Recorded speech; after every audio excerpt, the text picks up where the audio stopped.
দেশের সংবিধানের অন্তর্গত সংখ্যালঘুদের ধারণা পুনর্বিবেচনার প্রয়োজন রয়েছে। নাগপুরে রাষ্ট্রীয় স্বয়ংসেবক সংঘের অখিল ভারতীয় প্রতিনিধি সভার বৈঠকে যোগ দিয়ে জানালেন আরএসএসের সাধারণ সম্পাদক দত্তাত্রেয় হোসাভলে।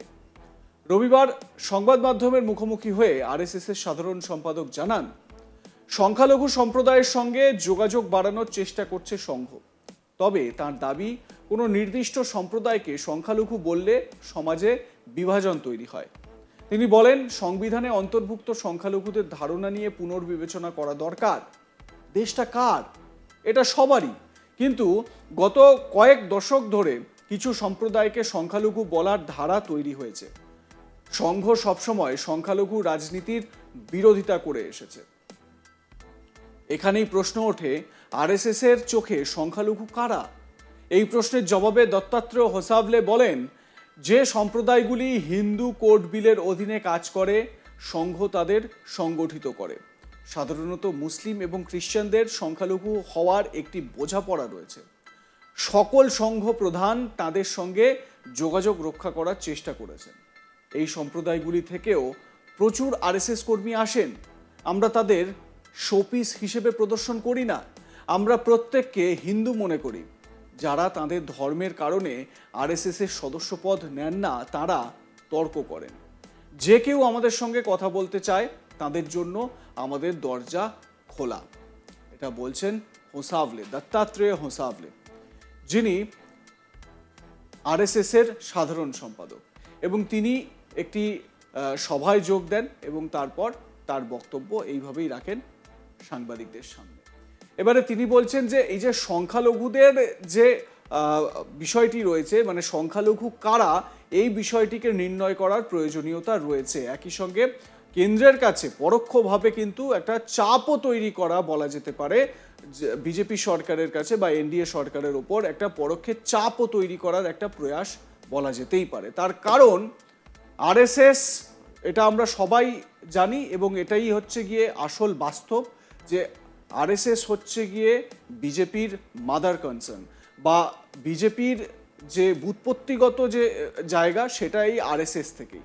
এবার এই আরএসএস যখন একটা কথা বলছে, আরএসএস যখন কোনো বিষয় নিয়ে সামনে আসছে, তখন সেটার ওপর বিজেপির বা সরকারের একটা চাপ তৈরি হচ্ছে, সেটা আর বলার অবকাশ রাখে না।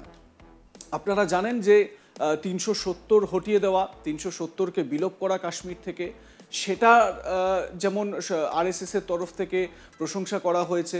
একই সঙ্গে 3 তালাক যে বিল, সেই 3 তালাক আইন, সেই 3 তালাক আইনের জন্য কিন্তু আরএসএস এর তরফ থেকে প্রশংসা করা হয়েছে। এই যে আইনগুলো সংশোধন করা হচ্ছে, এই বিষয়গুলো কিন্তু স্বাভাবিকভাবে বোঝাই যাচ্ছে যে আরএসএস এর একটা প্রভাব সরকারের ওপর কিন্তু রয়েছে, বা বিজেপির ওপর কিন্তু তার একটা প্রভাব এই রকমভাবে রয়েছে। এবারে আগামী দিনে, মানে এই যে লোকসভা নির্বাচন হতে চলেছে, সেই লোকসভা নির্বাচনে এনডিএ সরকার যদি চলে আসে, যেটা নিয়ে সবাই প্রেডিক্ট করছেন, বিভিন্ন জনমত সমীক্ষাগুলোতেও এটাই বলা হচ্ছে যে বিজেপির সরকারে আসা কেবলমাত্র সময়ের অপেক্ষা। সরকারে চলে আসলে তাহলে কি এই সংখ্যালঘু কারা সংবিধান সংশোধনের মতন বিষয়ে কি এবার নিয়ে এগোবে নতুন সরকার?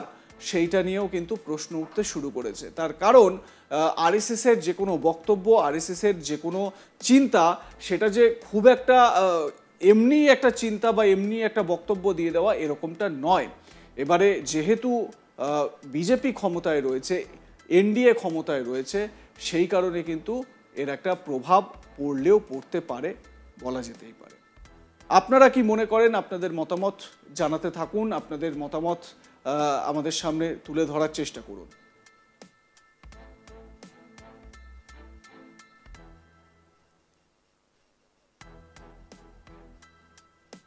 যিনি সাধারণ সম্পাদক, যার মুখ থেকে এই কথাটি বেরিয়েছে, তিনি হলেন দত্তাত্রেয় হোসাভলে।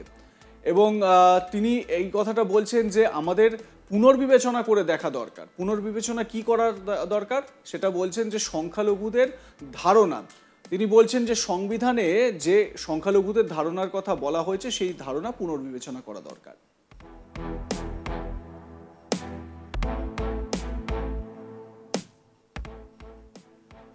দেখতে থাকুন আজ তাক বাংলা, সাবস্ক্রাইব করে নিন ইউটিউব চ্যানেলটি।